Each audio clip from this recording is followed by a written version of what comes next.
Amigas y amigos, muy buenas. Bienvenidos a otra edición, otro capítulo más que estamos dedicando a este fantástico libro LSD y la mente del universo con mi querido compañero Paco Vinagre. Paco, muy buenas. Buenas, otra vez estamos por aquí. Este libro parece que no se acaba, tiene joyas en cada uno de sus capítulos y llegamos a otro, pues también muy interesante, en el que Llegamos ya al, extendemos un poco más y salimos del inconsciente colectivo a ver qué nos encontramos. Saliendo ya de ese océano de sufrimiento y llegando a una capa superior que él llama la realidad arquetípica, que bueno, recuerdan mucho a Jung, a Platón, ¿no? Como realidades que son objetivas, que están, digamos, en el inconsciente. Y bueno, nuestro querido Christopher Bache va a ceder ahí. Y bueno, empieza así el capítulo. Dice, cuando el océano de sufrimiento alcanzó su culminación explosiva en la sesión 24, crucé una realidad que era antiquísima, más allá de cualquier cálculo. Aún más sorprendente que su antigüedad era el hecho de que parecía más real que la realidad física. Esto es muy platónico. De hecho, estamos viviendo una época en la que los filósofos han denostado a Platón, lo han dinamitado con Nietzsche, invertir los valores, volver a la tierra, los valores de la tierra, la materialidad. Y esto lo que está diciendo es no, no, digamos, ese esquema platónico, el mundo arquetípico, él lo llama eidos, las ideas, pero serían formas, las formas pues arquetípicas, es más real que lo que vemos. Lo que vemos está sujeto a cambio, son formas que están sujetas a generación y corrupción, pero el mundo de los arquetipos es un mundo inmutable, está ahí, ha de ser contemplado por el sabio y bueno, no cambia, ¿no? Pues bueno, a esta realidad va a ceder nuestro querido psiconauta y, y bueno, nos va a contar una serie de sesiones, ¿no? Va a hablar, por supuesto, de un proceso de rendición más profunda, la muerte del ego, abandonar incluso la identidad como ser humano, no ya como Christopher, sino como ser humano. Y entonces dice que él va a acceder como a una realidad que parece como un transbordador espacial, que flota en una órbita elevada.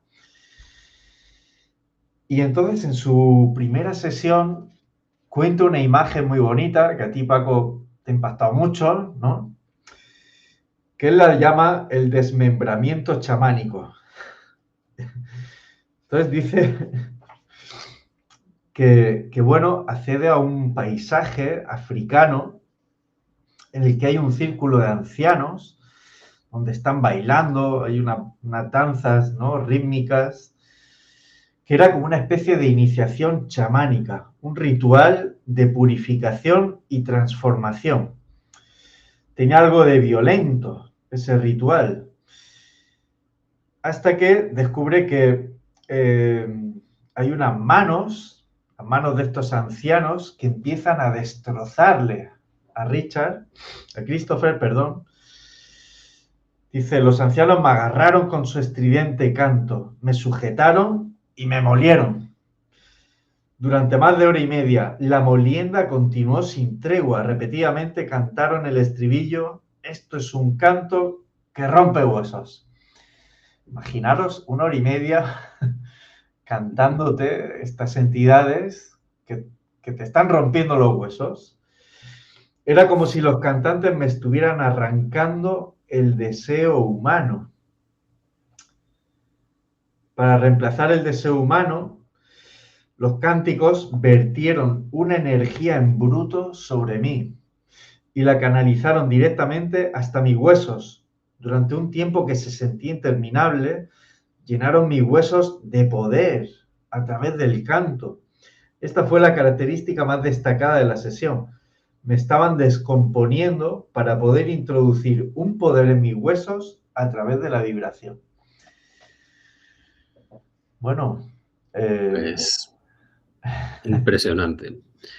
Impresionante porque es que me recuerda completamente a lo que describe Mircea Eliade en uno de sus libros, en los que cuenta cómo son los procesos chamánicos de los chamanes de Siberia y pues África, Oceanía. Y el chamán descubre a otro chamán cuando, de manera innata, esa persona que pertenece a la tribu tiene su experiencia mística y llega a ese punto en el que le muelen los huesos o como le desmiembran, le quitan la carne y solo queda el hueso. Y claro, eso era como una visión impactante para mí que con este libro toma el sentido completo. Bache nos dice que cada vez que él va ascendiendo en esos niveles sutiles, hay como una purificación. En el capítulo 6 nos habla del océano de sufrimiento y a partir de este capítulo lo que nos habla es del ciclo de purificación, porque él ya ha entendido que ese sufrimiento es una herramienta para avanzar. Te estás deshaciendo de capas internas, de estructuras que no te permitirían acceder al siguiente nivel.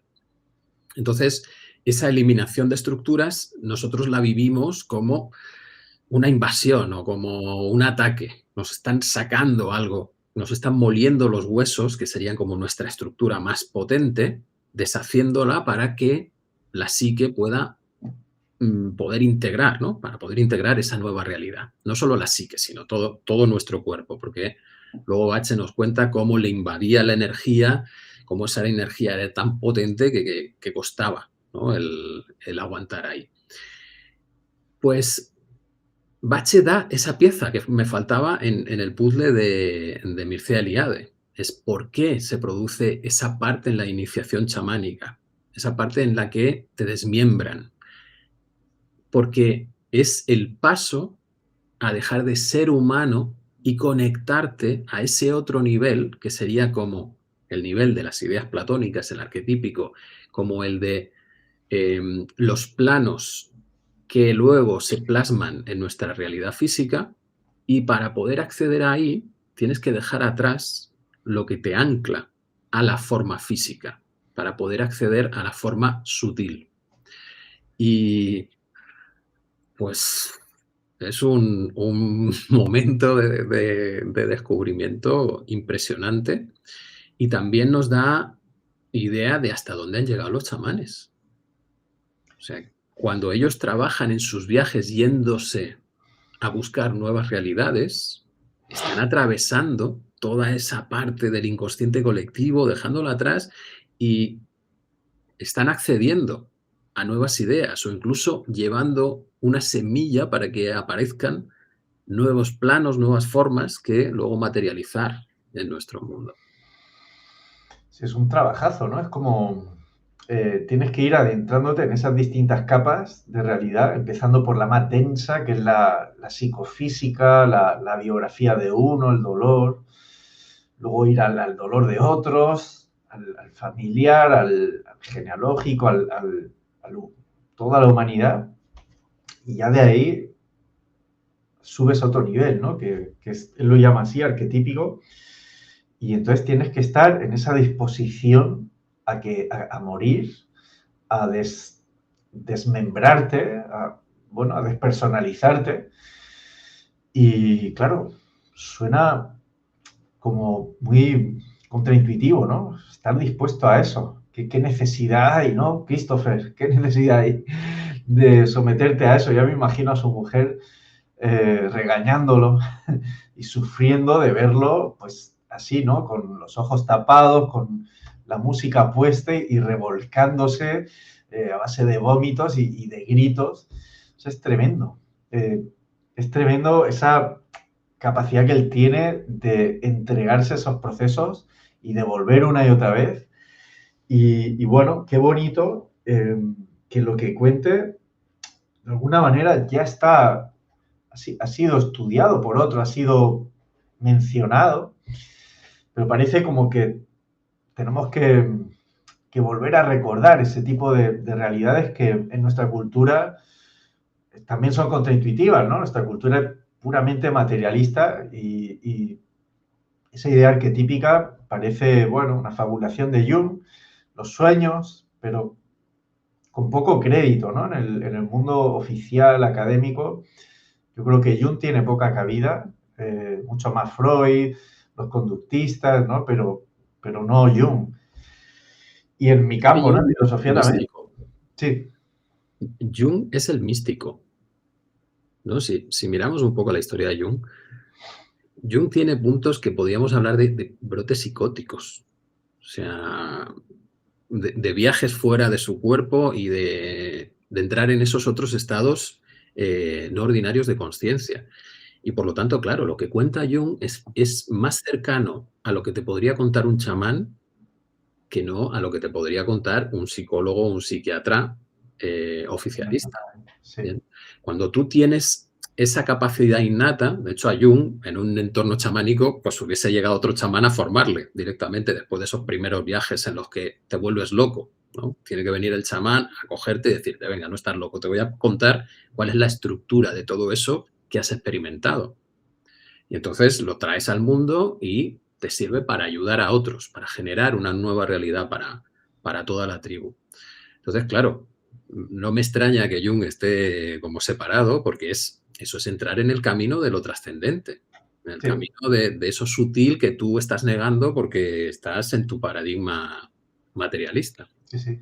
No, y él decía que en Occidente el único residuo que quedaba de lo arquetípico eran los sueños, que ya los rituales lo habíamos perdido, toda esa dimensión mítica, y solo nos quedan los sueños, ¿no? Un pequeño ahí resquicio bueno, de ver esos símbolos, esas entidades, ¿no? Que él llamaba arquetipos y bueno, pues también requiere un trabajo, ¿no? El recordar los sueños, o sea que...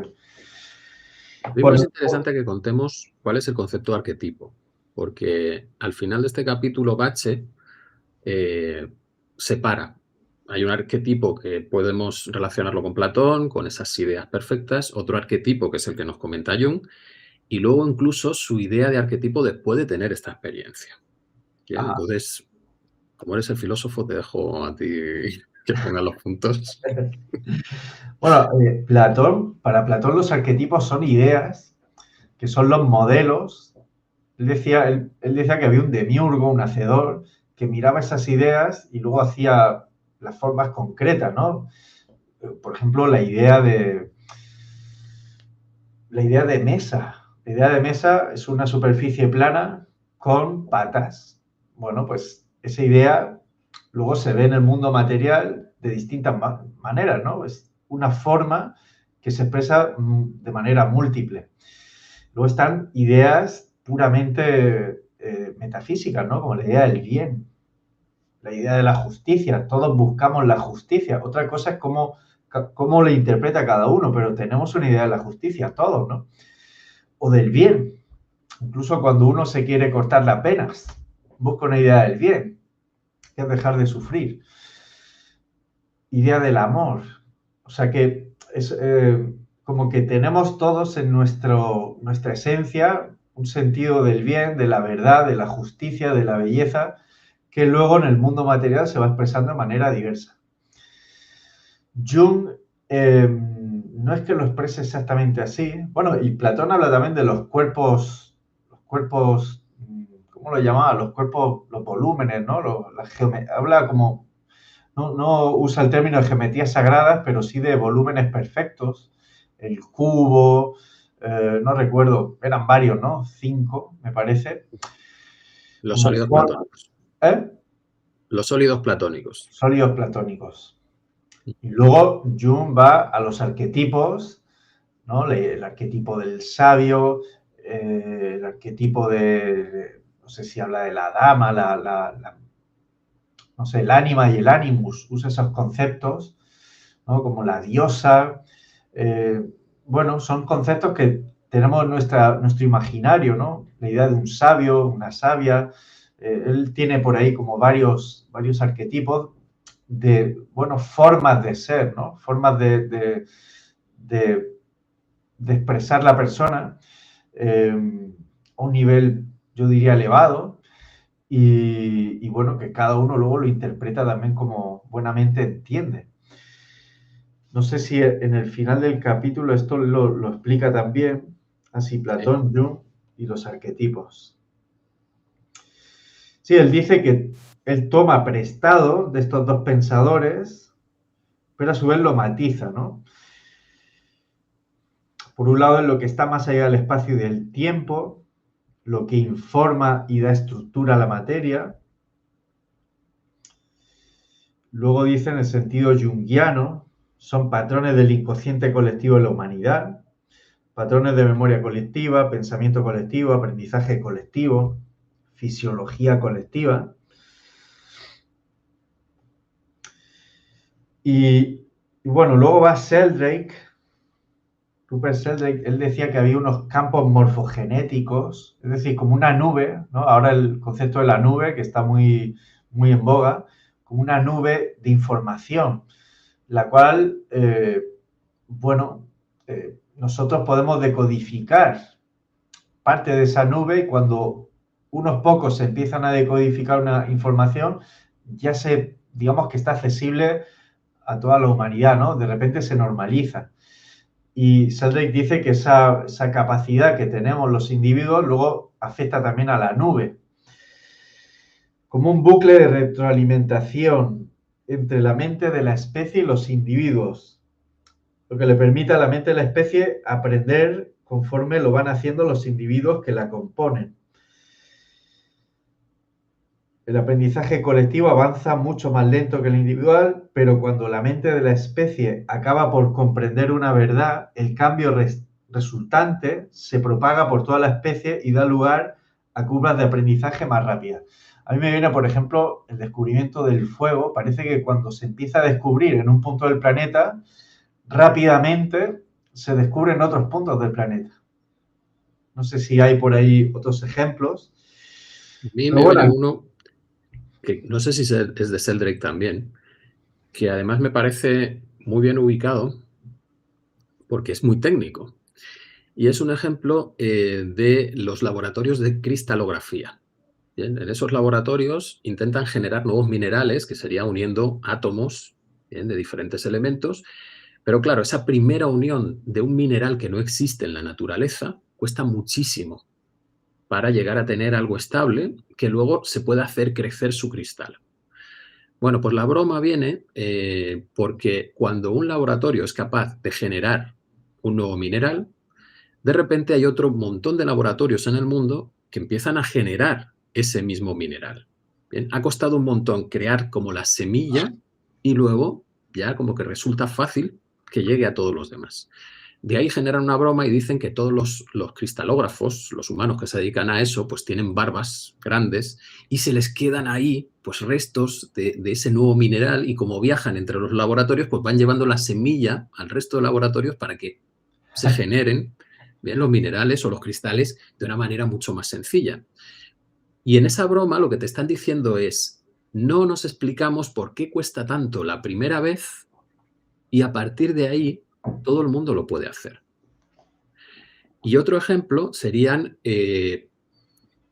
cosas espectaculares que hacen los humanos. Ahora, con el tema de las redes, resulta que hace unos años hacer determinados ejercicios físicos como, pues eso, ponerte a hacer el pino y hacer una flexión, pues lo hacían muy pocos. Pero ahora, cada ejercicio loco de estos que ves de fuerza, al poco tiempo hay un montón de gente que es capaz de hacerlo. ¿Bien? Y ahí entras en la duda, ¿no? No lo hacían porque no se sabía que se podía hacer, o el que alguien haga algo está generando un cambio en la estructura de la psique colectiva y los demás, al absorberla, ya les resulta como natural. Y ahí entramos en este tema de los arquetipos, ¿no? Los arquetipos serían como los planos de construcción, el patrón, que luego emplea el mundo material para generar las formas materiales. Y esos planos, pues por un lado te vienen como formas físicas, pero por otro lado también te vienen como formas psicológicas. ¿Bien? Entonces, Platón nos cuenta más sobre las formas físicas, pero también está la idea del bien. Todo eso son estructuras más psicológicas. a las que Jung le da más espacio. Nos va diciendo, vale, pues tú tienes como una serie de personajes internos que vas desarrollando en el mundo. Pues hay momentos en que eres el explorador, otros momentos en que eres el emperador, otros momentos que eres el sabio. Te vas comportando de diferentes maneras, pero esos personajes ya están como prehechos. Cuando entras ahí, ya te sale actuar de ese modo, ¿no? Que lo vemos luego en la literatura. En la literatura los libros son muchos, pero siempre están contando las mismas historias con los mismos personajes arquetípicos a los que luego le das diferentes detalles. Y lo podemos enlazar también con la astrología. Tenemos los 12 signos, que serían esos personajes, pero luego están los planetas, que son las energías con las que se mueven esos personajes, y las casas, que son los escenarios donde el personaje con esa energía va a hacer su papel. Y pues es súper interesante entrar en ese punto, el darte cuenta de que nosotros no venimos de cero. Aquí hay como unas tendencias, unas dinámicas, unos patrones de comportamiento, de pensamiento, de entender la realidad que ya me condicionan. Sí, de hecho, este capítulo... Claro, lo súper interesante de Bache es que nos dice que hay una realimentación de arriba hacia abajo y de abajo hacia arriba, y no solo en el nivel arquetípico y físico, sino que por encima de lo arquetípico, si nosotros somos las células de ese inconsciente colectivo, Sí. el colectivo humano es la célula de otro inconsciente mayor. Eso es. Dice, sí, así tal cual lo menciona al final del capítulo, que hay una influencia de más arriba todavía en ese campo, ¿no? Bueno, y lo que está de fondo en este capítulo es la idea tan preciada que tenemos de la libertad, de que somos libres por elegir en el supermercado qué tipo de leche voy a tomar o de cereales.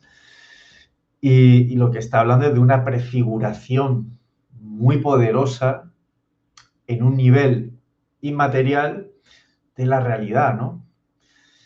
Y bueno, eso cambia mucho también, ¿no? En la perspectiva de hasta qué punto uno se hace a sí mismo, que es un poco el mito americano, ¿no? Del emprendedor y un poco está en boga ahora, ¿no? El construirse a sí mismo. Pero qué tan condicionados venimos ya. Bueno, pues está de fondo, ¿no? En este capítulo. Bueno, vamos a la sesión siguiente. Habla de un salto cuántico, la sesión 26.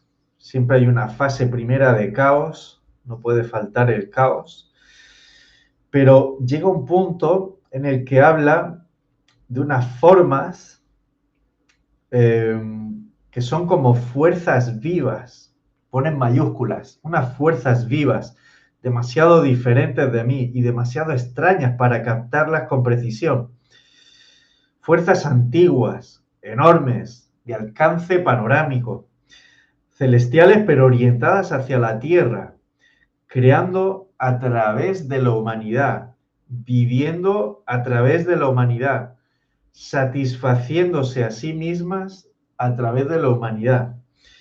Vi profundamente el hecho de que los acontecimientos en el espacio-tiempo se hacían eco de la intención de las fuerzas y seres de esta dimensión. Esta visión de una realidad más profunda que influye en la humanidad de forma profunda pero indeterminada fue un encuentro aleccionador, ya que valoramos mucho nuestra autonomía y nos gusta vernos como agentes libres en el escenario de la historia. Esto es un tema muy poderoso, ¿no?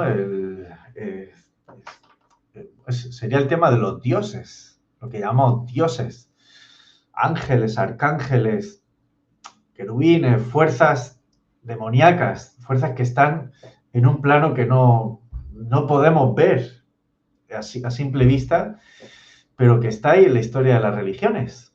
Todas ellas hacen mención a este tipo de entidades y hoy en día nos parecen cuentos desfasados, ¿no? Como literatura para niños.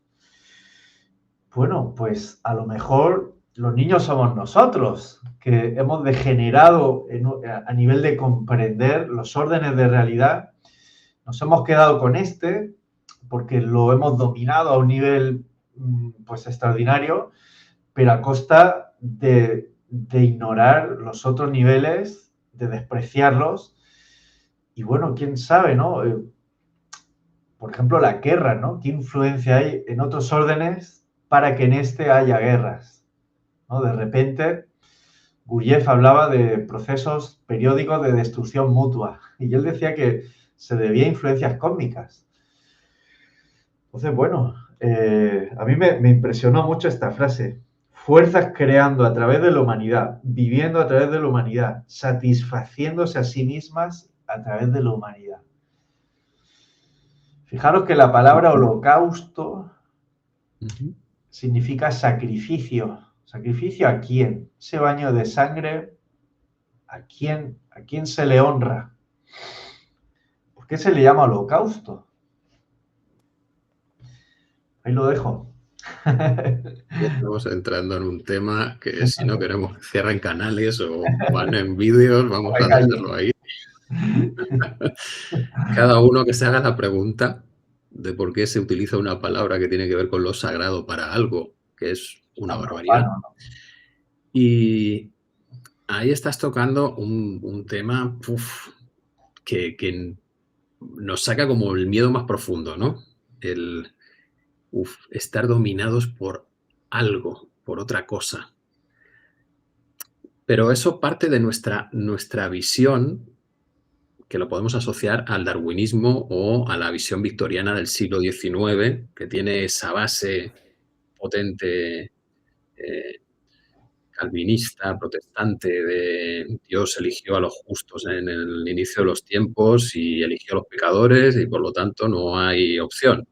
Se van a salvar unos y otros van al infierno. Y por tanto, eso queda de fondo cuando intentamos entender qué significa un ser de dimensiones cósmicas. Es decir, sí, ese ser puede estar mostrándose a través de la humanidad, experimentándose a través de la humanidad, pero en el mismo nivel en que nuestras células están siendo utilizadas por nuestra consciencia humana para encontrar sensaciones, realizar movimientos, tener interacciones, y nosotros estamos organizando la vida de cada una de esas células o estamos simplemente pues, dando una libertad para que ellas funcionen de una determinada manera, poniendo una intención. Nosotros, ¿qué queremos? Queremos movernos para allá, ¿vale? Pues las células se coordinan para ir hacia allá. Pero realmente hay como una mente controladora que gestiona todo eso. Y estoy poniendo un ejemplo que puede que no sea tan claro. Lo que intento transmitir es ese punto de hasta qué nivel las inteligencias superiores intentan controlar a las inferiores. O se han dado cuenta de, si me quiero experimentar yo, tengo que hacerlo a través de la división. Tengo que permitirme múltiples maneras de experimentar la realidad para luego que esas maneras vayan generando un nuevo patrón, una posibilidad diferente. Porque ese es el juego de fondo que nos habla Bache. Cuando entra en el caos para él era incluso peor que el sufrimiento. Porque el sufrimiento todavía tendría un orden. Pero el caos no tiene orden ninguno, es la potencialidad absoluta. Que luego de esa potencialidad aparecerá la luz divina. ¿Bien? Que sería como poner un orden dentro de ese potencial puro. Que todo esto nos lleva a los mitos griegos, ¿no? Caos es de donde nace todo. En el primer momento fue el caos y a partir de ahí surgen como esas energías o esas entidades que empiezan a ordenar el caos. Y se genera el orden, ¿no? La materia. Pues ahí tenemos precisamente ese punto que para mí siempre ha sido la batalla de fondo, ¿no? Cuando Parménides propone el ser, cuando estos filósofos te están diciendo que hay algo inmutable en la realidad y todo lo demás pues puede ser como un engaño, si tú no estás en buenas condiciones, eso no lo quieres. Dices que esto no va a cambiar nunca, ¿me toca a mí esto para siempre o qué? No, yo quiero que las cosas se puedan modificar. Quiero que haya opciones, diversidad. Bien, pero si me agarro a esa diversidad, pues entonces no hay algo a lo que me pueda enganchar para sostenerme, un centro que me dé una estabilidad. Bien, yo creo que siempre hemos estado en ese punto psicológico, ¿no? De necesito al padre para que me cuide, me ordene, pero luego me tengo que revelar y ser individual, separarme de eso para poder expresarme y sentirme bien. Bueno, pues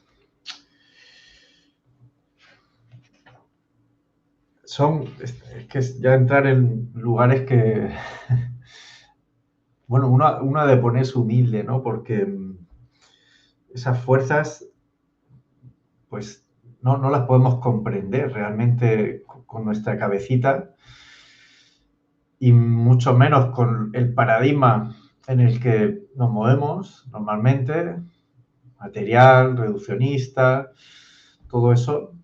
Y yo creo que es tal vez de las mayores dificultades para entrar en estos reinos, ¿no? Aceptar que hay fuerzas superiores a nosotros que no podemos comprender y que pues, requieren mucha humildad, ¿no? El entrar en esos planos. Bueno, Respirar profundo.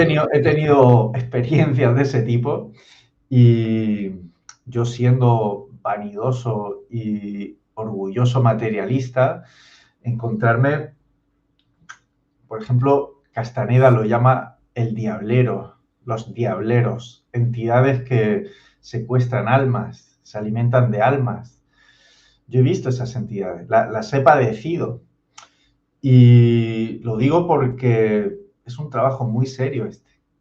Todo esto que él dice no es literatura barata, es un trabajo experiencial y bueno, podemos ver a Castaneda como otro viajero que ha dado un testimonio de realidades parecidas y que esto a su vez tiene paralelismos con las religiones. Entonces, creo que merece seriedad y ver un poco la bajeza intelectual predominante actualmente, porque todo esto lo ignora, lo desprecian. Y hay, digamos, un narcisismo de la posmodernidad, del yo, que explica, pues, un poco pues este mundo caótico en el que estamos viviendo. Dice Ken Wilber, se le ha criticado a la sociedad occidental moderna, pues bueno, la explotación laboral, el capitalismo salvaje, se ha hablado pues, de las pulsiones del inconsciente, que era un aspecto que estaba de fondo. Y bueno, se le ha hecho muchas críticas a la modernidad, pero hay una que no se suele hacer, que es que nos hemos separado de este tipo de dimensiones superiores que desconocemos, que apenas vislumbramos y que al desconectarnos de todo eso, pues bueno, el ser humano actual vive en un estado o bien narcisista o bien nihilista o muy hedónico, pero sin brújula clara, ¿no? Entonces, a mí me parece muy apreciable de este libro que este hombre está haciendo un trabajo experiencial muy poderoso que refuta los grandes cimientos ideológicos o paradigmas de nuestro mundo actual. Bueno, va a seguir, ¿no? Sesión 27, de nuevo,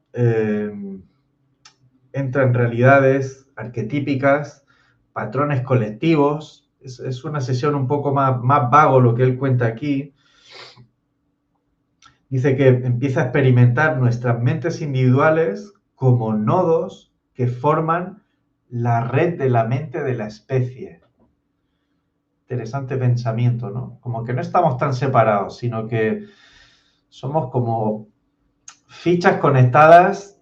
Claro, todo el lenguaje que hay ahora de Internet, la Wi-Fi, ¿no? Los puertos, todo eso todo eso se puede entender más fácil, pero son realidades metafísicas, ¿no? Eso es una explicación más metafísica la que él da.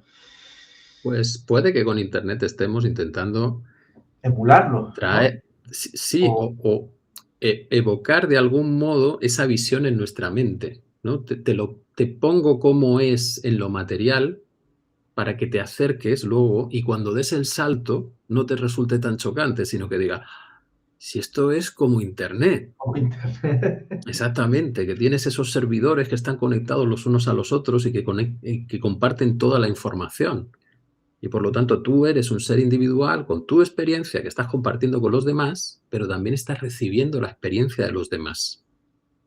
En este caso, de manera sutil, ese inconsciente colectivo te está enviando información y por lo tanto tus pensamientos, incluso tus emociones, también lo comenta él, ¿no? Que cuando estás abierto, de repente pues te pueden venir pensamientos de los demás, constelas a los que tienes a tu alrededor. Pero también el inconsciente colectivo también te está enviando una información que de repente es como esa gran idea que tienes y la expresas. Eso es. Entonces, todo esto que estamos elaborando con Internet, con la inteligencia artificial, yo de verdad que estoy convencido que es la manera de ponernos delante a los materialistas puros toda esa estructura para que luego se pueda hacer el salto, porque ya estás acostumbrado, ya la estás viendo, ya sabes que hay realidades virtuales. Entonces, cuando accedas a esos otros planos sutiles, pues no va a ser un choque tan radical. Bueno, visto así, bien, me parece un buen paso. Bueno, entonces, en esta interconexión que hay a nivel de especie, dice, llevamos trozos de las enfermedades físicas de nuestro tiempo dentro de nosotros. Y al sanar nuestros cuerpos individuales, contribuimos energéticamente a sanar el cuerpo colectivo de la humanidad en un marco temporal más amplio. Esto lo hemos comentado, ¿no? Como que no es que seamos átomos independientes, sino que es tan importante que hagas tu trabajo interno de sanación, ¿no? Porque eso ayuda a ese campo grupal, a que se sane también.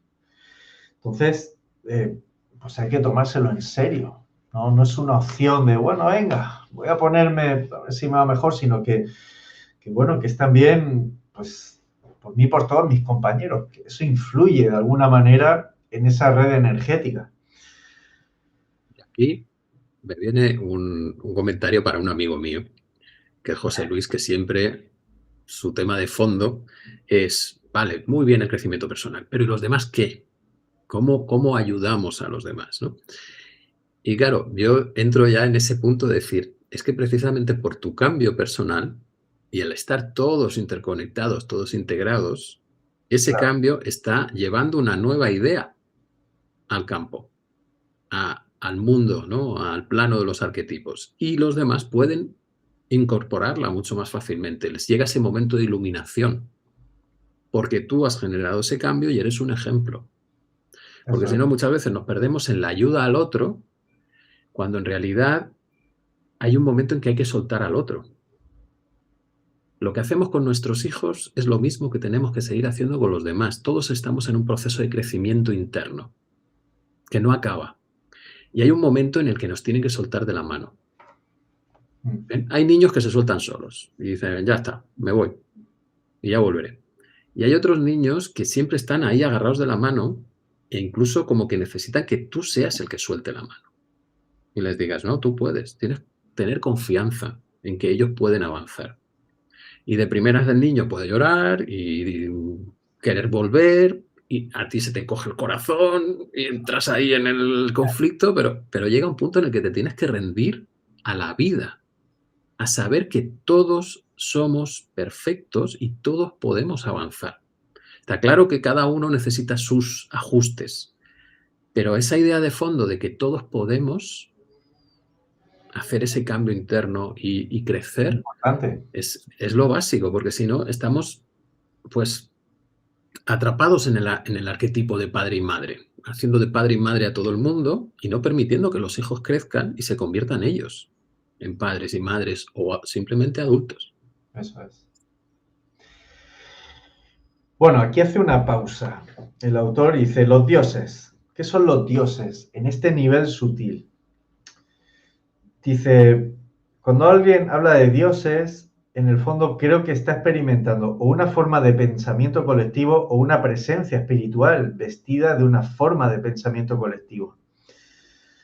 Una forma de pensamiento colectivo es una construcción viva en la psique colectiva que se genera por millones de devotos que centran su intención de oración en una deidad específica durante miles de años. A mi entender, no es que los antiguos sabios captaran a la perfección la verdadera forma de este ser celestial, sino que la descripción que dieron de esta deidad se convirtió en el guión que millones de creyentes utilizaron después en sus devociones. Mira, me viene un tema muy, muy gracioso, porque además se sale un poco de lo oficial. Y es que yo jugaba al rol, ahí de los 20 a los 30 años, los juegos estos de rol, no matamos a nadie, simplemente jugábamos al rol con muñequitos. Y dentro de los mundos que te ofrecían para jugar, pues había uno en el que los dioses tenían interacción con los personajes, ¿no? Humanos, elfos y todos estos. Y te decían que los dioses tenían tanto poder como número de seguidores tenían. Bien, que enlaza totalmente con está eso. diciendo aquí, ¿no? El dios sería como un arquetipo, muy bien, pero si a ese arquetipo los humanos no le dan otra energía, no lo refuerzan dentro del mundo material, el arquetipo no plasma. Hay que añadirle algo más, una intención, un puente entre eso posible y lo que se manifiesta dentro del mundo. Y claro, eso nos da como la explicación de por qué avanzan o por qué cambian las religiones. Cuando se deja de tener esa fe, ese refuerzo energético de intención, pues al final se acaba hundiendo. Y esto incluso hasta lo podemos trazar con la caída de Atenas. La caída de Atenas coincide además con una peste. ¿Qué significa? Pues que hay un conflicto interno muy profundo en los atenienses. Estamos rompiendo con los presocráticos, que eran místicos, y estamos entrando en una filosofía racionalista. ¿Dónde quedó lo divino? La mente se ha vuelto orgullosa y entonces ya no necesita lo divino, deja de prestar atención, deja de ser devoto, darle energía a eso. Bueno, pues lo que obtienes es que Esparta, con su dios en el que creen, arrasa a los más racionalistas. Bien. Yo creo que eso es una explicación que merece una reflexión. Darle un poco de vueltas a eso. ¿Cuándo caen los imperios? Bien, y los imperios normalmente siempre han estado conectados con divinidades, con una cosmovisión en la que la divinidad está integrada, salvo nosotros los occidentales, pero lo mismo hemos camuflado nuestro Dios y seguimos creyendo en él. Bueno, y quién sabe si no hay si no estamos viviendo un proceso de membramiento de la hegemonía de Occidente en sustitución de China, porque, bueno, pues aquí la mirada a lo trascendente cada vez es menor. Entonces, eso deja una vulnerabilidad a nivel energético muy grande y pues China la puede sustituir o quién sabe, ¿no? Dice, bueno, dice que aquí habla de las formas culturales que adquieren los dioses, estas fuerzas vivas, y que en su caso, dice, la naturaleza quedó desnuda ante mí y me invitaba a verla de nuevo.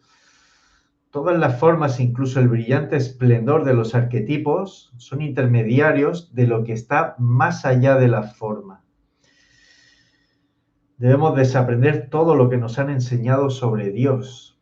¿no? Como que ese concepto de un señor viejo, barbudo, que está en las nubes, ¿no? Con sus tablas, está enfadado, manda plagas, ¿no? Como un dios muy caduco. Y claro, hay que deshacerse de esa imagen mental para poder experimentar algo que la mente no entiende. Esa sensación de que no hay separación, que no hay división, todo es uno, pero vivido, ¿no? ¿Estarán haciendo eso los materialistas? ¿Tú crees? Deshacerse, hombre, pues deshacerse del concepto de Dios, que hay que hacerlo de manera consciente, no vale con negarlo. Como decir, no hay Dios. No, no. ¿Tú qué imagen de Dios tienes dentro? Bien, si te Claro. ponen una película esta de espíritus, dioses, demonios, ¿eso a ti te mueve algo internamente? ¿Te da miedín o no? Esa es la realidad interna que tú tienes.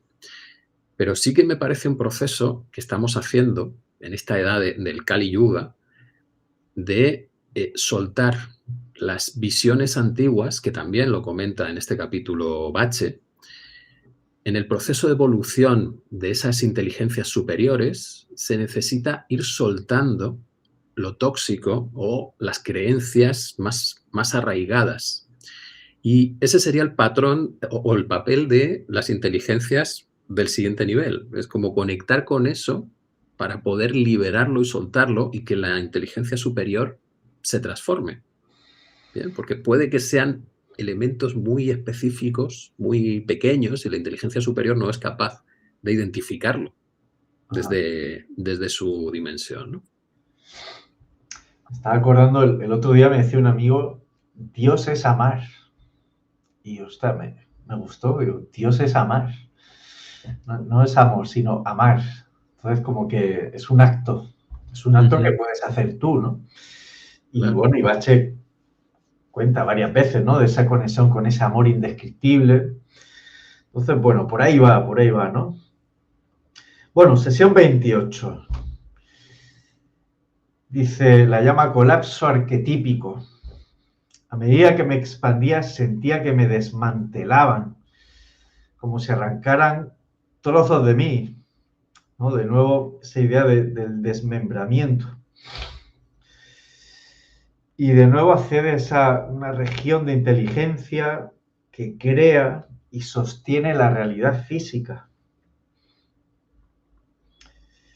Dice, mi experiencia fue que la distancia entre la conciencia, que es la fuente de toda existencia, y nuestra conciencia humana es enorme. Un vasto mar con niveles y niveles de campos interrelacionados y que los campos inferiores tienen su origen en el propósito intencionado de los campos superiores y emergen de ella. Fue fascinante presenciarlo, ¿no? Esos campos de lo sutil interrelacionado con campos más densos, que es el nuestro, influyendo, ¿no? Como dando origen al propósito de lo que aquí hacemos. Bueno,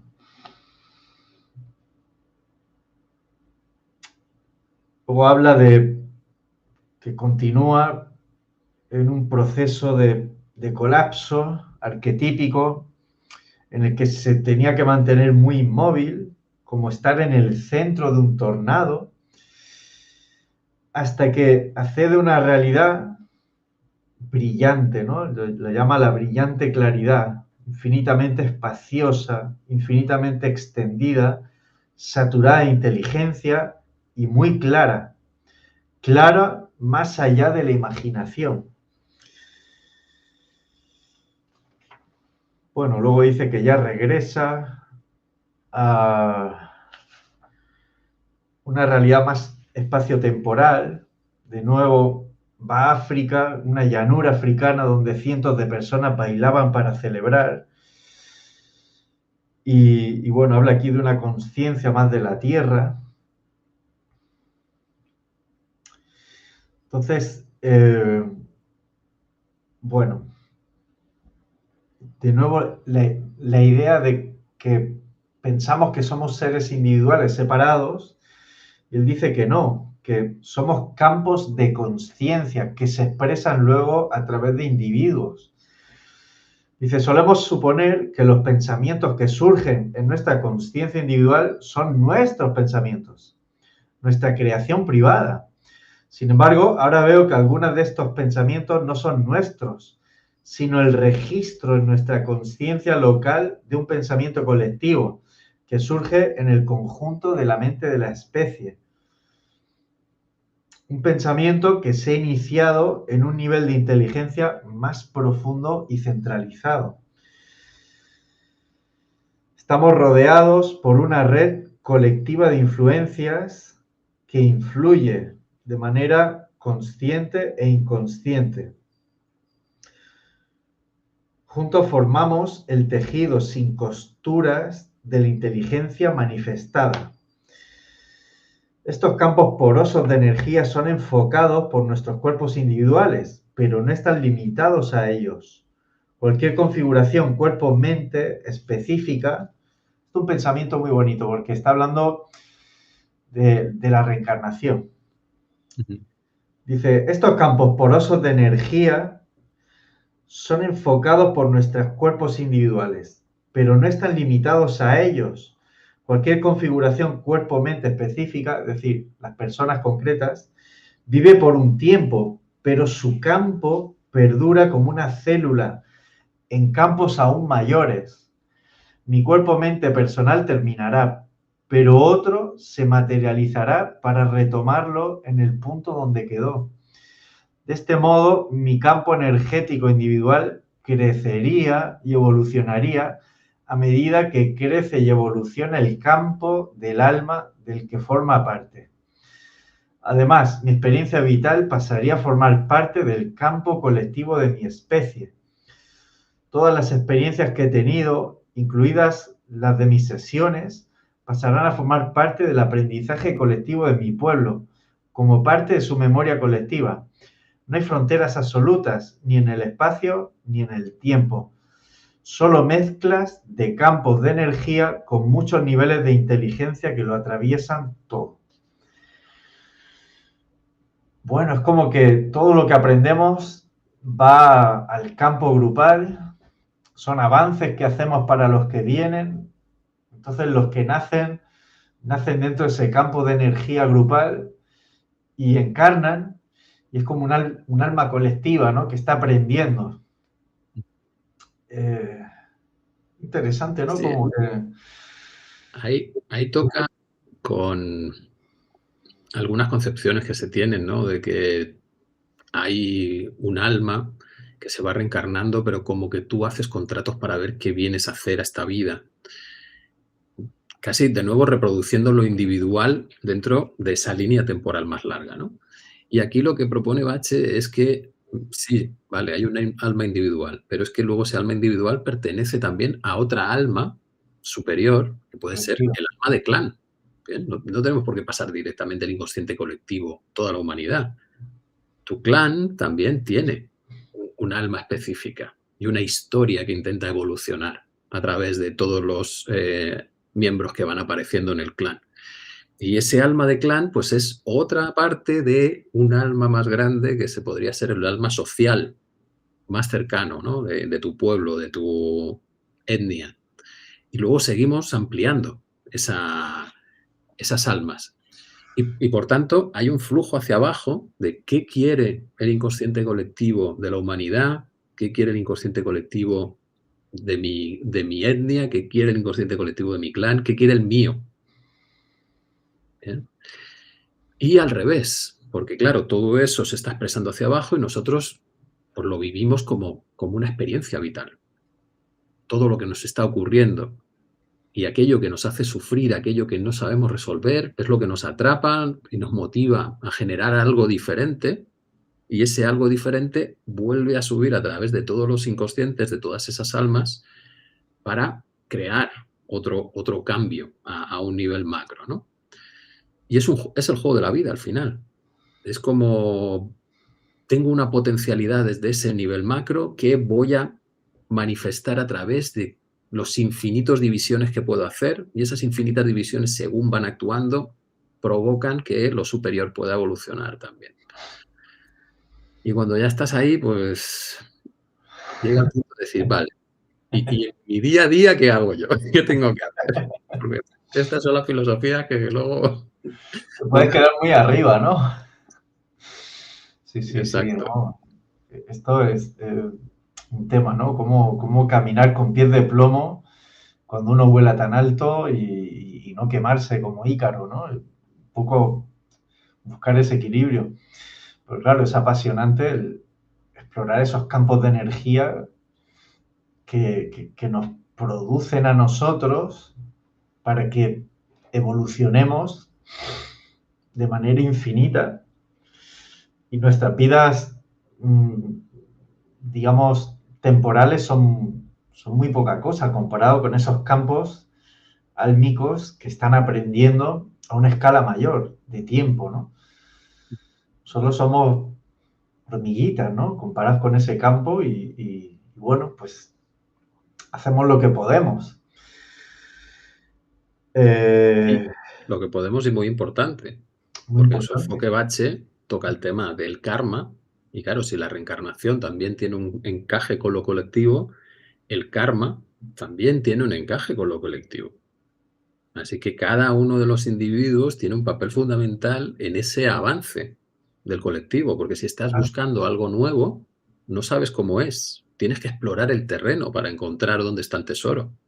Y eso lo hacemos a través de pues, esas infinitas almas individuales que están explorando todas las posibilidades que da esa conciencia más grande, ¿no?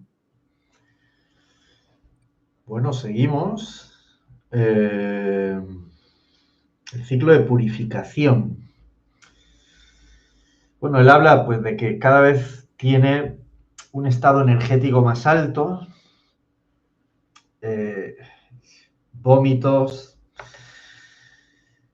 y que de repente empieza a sentir una libertad nueva, una libertad extraordinaria. Entonces, bueno, reflexiona sobre estos ciclos de purificación. Dice, una mayor conciencia desencadena la aparición de toxinas en el sistema que a su vez precipitan una crisis de enfermedad seguida, finalmente, de un mayor nivel de salud. Este ciclo funciona a muchos niveles, físico, psicológico e incluso histórico. Hay una correlación entre estados del cuerpo y estados de conciencia. Entonces, bueno, la desintoxicación es un elemento imprescindible para evolucionar, ¿no? Dice, la esencia del ciclo es la siguiente. Al ser expulsado a un nivel de realidad más profundo, uno pasa a un estado energético superior y esta energía potente sacude las impurezas de nuestro ser mental, emocional y físico.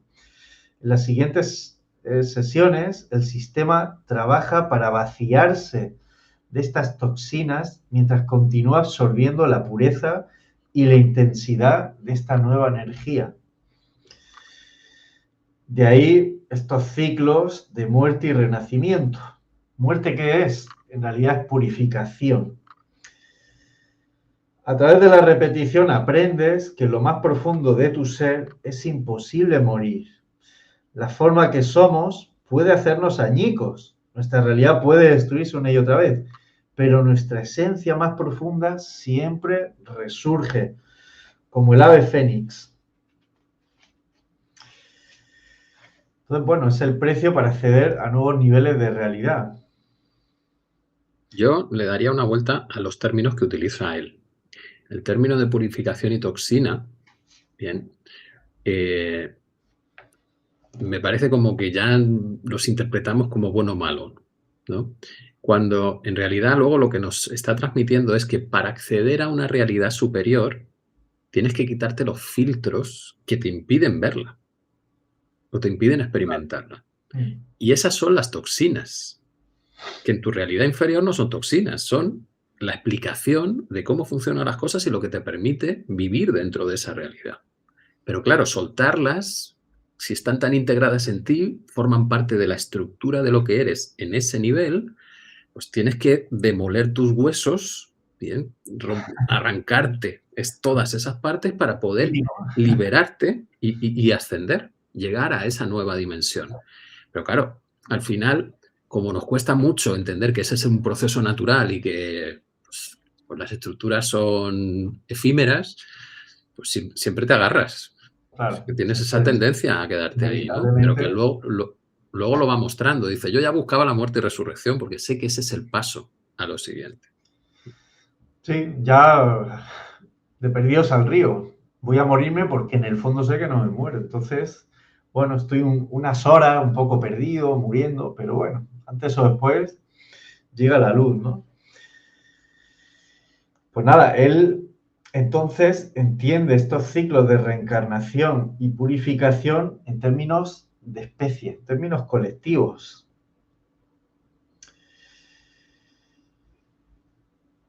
Eh, Dice, cuando la conciencia se abre al nivel sutil de la realidad, el tejido conectivo de la vida comienza a destacar más. En este nivel más profundo, las almas individuales pueden experimentarse a veces como células de una especie de alma mayor. Eh, bueno, se trata, dice, de una dinámica colectiva que opera dentro de la propia reencarnación.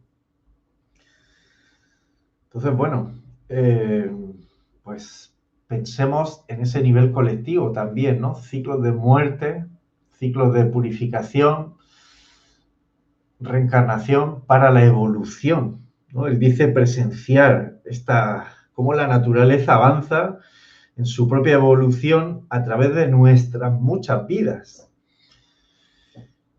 Pues es así, ¿no? Procesos de depuración colectiva.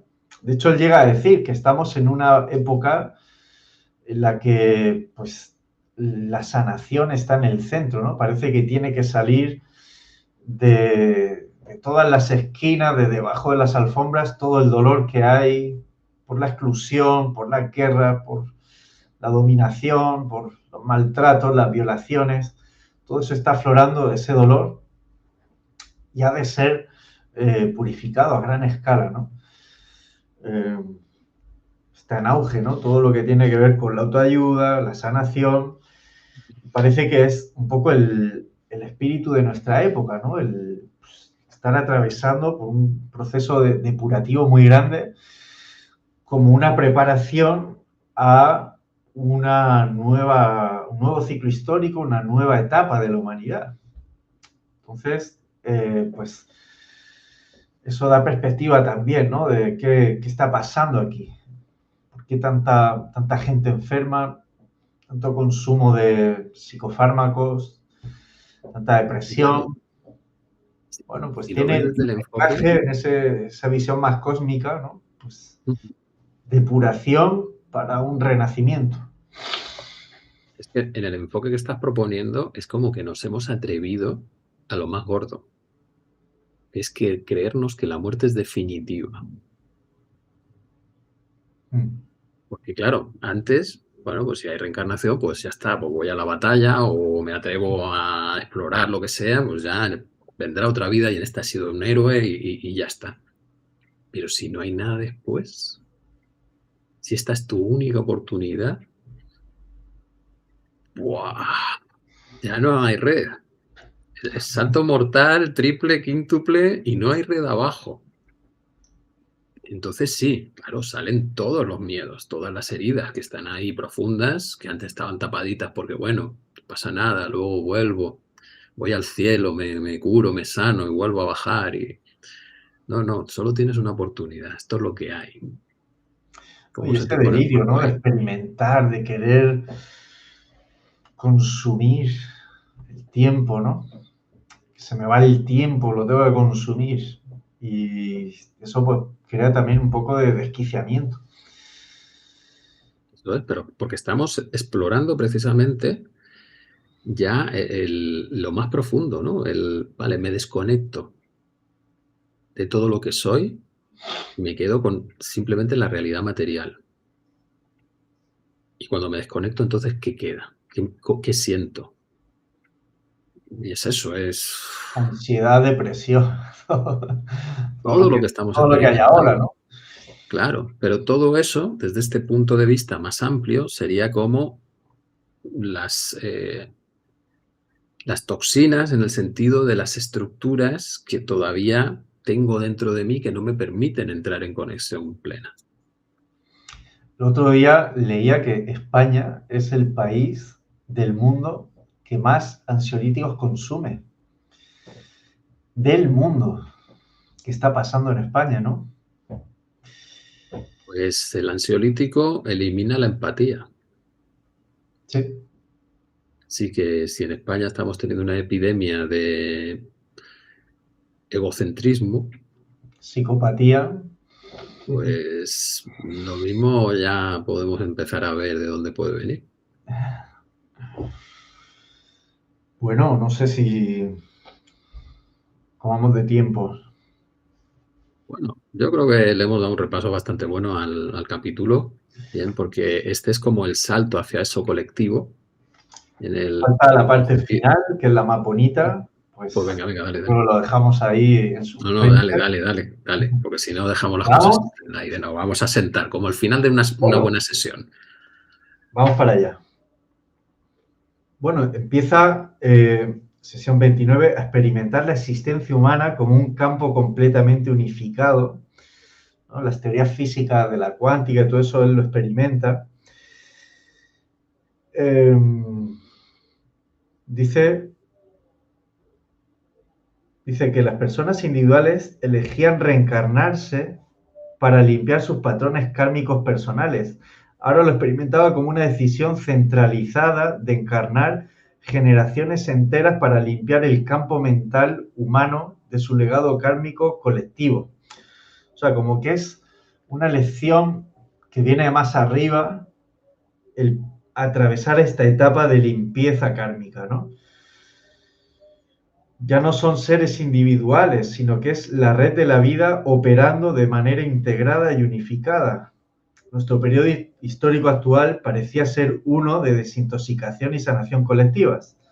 Los avances culturales que habíamos logrado en torno a la esclavitud, el racismo, la discriminación de género, de especie, estaban sacando a la superficie toxinas enterradas en lo más profundo de la psique.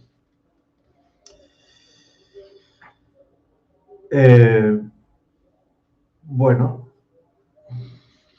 al final va a hablar de un destello de Dios. Es la última sesión de este capítulo, que como siempre empieza ya no con muerte, pero por lo menos con un caos extraordinariamente desagradable y oscuro. Un caos que de fondo lo que trae es una capa más profunda de dolor. Entonces dice que estaba yo en este caos cuando de repente todo empieza a disolverse en una lluvia de luz blanca, brillante y centelleante. Dice, era inestable esta transición, pronto volví a sumergirme en estas oleadas de confusión. Desde dentro de esta confusión recordé la experiencia de la luz y puse en ella toda mi concentración. De este modo acabé estableciéndome en la luz. Ahora yo era luz, real, plena y absoluta. Entonces, bueno, describe esto como una experiencia de unidad, un estado de unidad. Dice, haciendo asociaciones en el arrebato que dejó su retirada, supe que había sido un encuentro con una realidad que en siglos anteriores habría sido etiquetada como Dios. Dios es uno, todo es uno. Qué ingenuo he sido, qué completamente desprevenido para lo que me espera. Pasé las horas restantes de la sesión digiriendo esta experiencia que no pudo durar más de un segundo. Fue un vislumbre de la luz absoluta, ¿no? Esa luz en la que ya no hay división, ya no hay pluralidad, ya no hay dualidad. Es el uno sin, que no tiene dualidad, ¿no? Es la ausencia de dualidad. La luz plena, real y absoluta. A mí me queda una duda ahí. ¿Esa luz sería el primer vislumbre de orden? Porque él venía de un caos. Y entonces tuvo que poner su atención para poder A poder quedarse entrar, ahí, ¿no? claro. Entonces es como, eso que nombramos como divinidad es el primer paso desde el caos para generar un orden. Todavía tienes una potencialidad absoluta, pero hay un orden, hay un punto de centro en vez de disolución continua.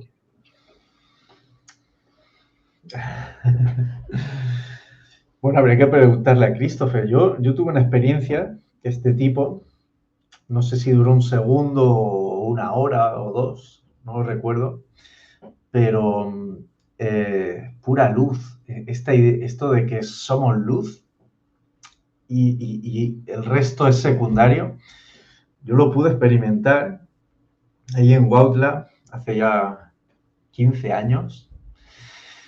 Y cuando leí esto, dije, Dios, es que esto es verdad.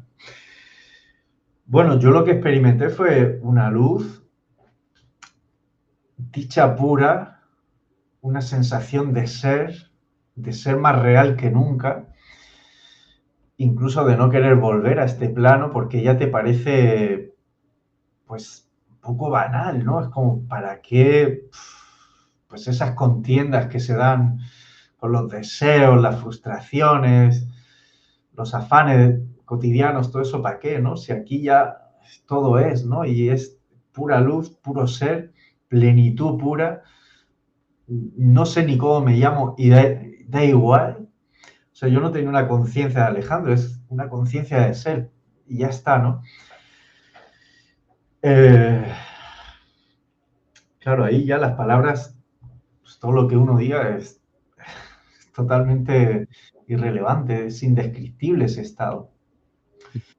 Pero yo a partir de esa experiencia pude comprender las religiones, todas las filosofías antiguas, Bhagavad Gita, todo ese tipo de cosmovisiones, porque están hablando de realidades que he experimentado y que, bueno, explican que hay órdenes de realidad que no se reducen a este, que es fuente de orden, es fuente de verdad, de belleza, de bondad, de amor, todo eso, ¿no? Es fuente en mayúsculas, un estado fontanal del cual emanan todas esas cualidades y, y bueno, nosotros en nuestro plano, cada uno en la medida de sus posibilidades trata de guiarse por eso, ¿no? ¿Verdad? Amor, belleza. Pero claro, cuando lo experimentas de esa manera, es pura plenitud, ¿no? Es un estado de plenitud que sí, se puede llamar Dios, estar en Dios, es comunión, es un estado de comunión. Y bueno, claro, ya cuando experimentas eso, lo único que realmente puedes aspirar en tu vida es a tratar de seguir eso. Claro, en este plano hay tantas dificultades, tantas dualidades, tantas densidades, como lo queramos llamar, que dificultan, ¿no? El seguir esa estela. Pero bueno, pues si estamos en este plano, por algo tiene que ser, ¿no? Y se trata un poco de anclar en este plano lo que en ese otro plano se experimenta de una manera tan clara, tan directa, ¿no? Tan sin lenguaje. Se vive y punto, ¿no? Y bueno, llevarlo a este plano, pues es la gran tarea, ¿no? Llevar la realidad luminosa al arte, a la ciencia, al conocimiento, a la educación, a las relaciones, a la familia, a la economía, a la política, a todo. Ahí es cuando dices, Dios mío, qué lejos estamos, ¿no? ¿Qué tarea más grande es esta? Por eso nos hemos reunido 8.000 millones, Para ¿no? eso no hemos En reunido. este tiempo, digo yo, para entre todos darle un avance a eso de traer el cielo a la tierra. Bueno, pues ahora sí que sí, yo creo que ya podemos despedirnos, dando las gracias a todos los que nos seguís en esta serie de vídeos. Intentamos, pues, leer los comentarios que nos vais dejando, por si surgen temas que sean interesantes para comentar. Y nada, Alejandro, te paso la palabra para despedirte. Pues nada, que es un gusto seguir navegando contigo, Paco, desvelando un poco nuestros mundos, un poco gracias a Bache, ¿no? Usando como chivo expiatorio. Y a todos vosotros, gracias por estar ahí, por vuestros comentarios, por seguir nuestros comentarios también. Y nada, pues tenéis mi página web, ahí tenéis mis talleres, mis cursos, ahí podéis inscribiros en la mail list que tengo, alejandromorenolax.com, ahí me encontráis. Y nada, Paco, tú también. Ya está, yo ya lancé el curso de Holosofía, ya hasta septiembre que empecemos el curso de Neurochamanismo. Ya Con las puertas tenemos... cerradas. Sí, está El todo cupo fluyendo. cerrado. Muy Bueno, bien, pues, ¿vimos? hermano, un abrazo muy grande. Gracias Hermano, cuídate por mucho. compartir estos momentos. Y nada, que tengáis muy buena semana. Nos volveremos a ver en el siguiente vídeo. Chao. Buena semana.